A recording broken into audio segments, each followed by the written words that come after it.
जय श्री कृष्ण. श्लोक नंबर 4.11.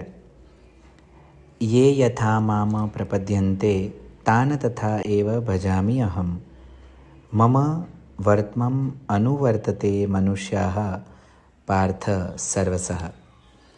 ભગવાન અહીંયા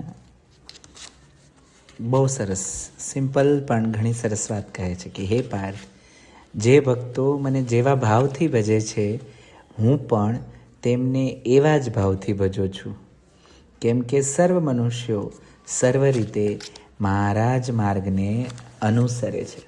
અહીંયા ધ ઓમનિશિયન્ટ, ઓમનીપોટન્ટ, ધ સુપ્રીમ પાવરની ભગવાન વાત કરે છે કે જીવન તમને એ જ આપે છે જે તમારો એટીટ્યૂડ છે, જે તમારો ઇન્ટેન્ટ છે અને જે તમારા ઇફર્ટ્સ છે. આખો સંસાર અરીસા જેવો છે. યથા દ્રષ્ટિ તથા સૃષ્ટિ. અને લીડરશિપમાં પણ એ તો લાગુ પડે છે. જો તમે રિવોર્ડ સિસ્ટમ નથી લાવતા તો આ એક રિફ્લેક્શન સિસ્ટમ છે કે રિવોર્ડ સિસ્ટમ લાવવી જોઈએ. જો આપશો તો મળશે. Half hearted commitment, half hearted result. Fear based approach, limited growth. અને ટોટલ રિસ્પોન્સિબિલિટી તો અલાઇન્ડ આઉટકમ. લીડર જે એનર્જી આપે સિસ્ટમ એ એનર્જી એને પાછી આપે.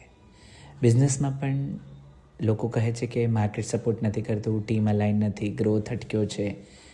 પણ આ શ્લોક એ તમામ લોકોને પૂછે છે કે તમે શું ઊંડા ઉતર્યા છો.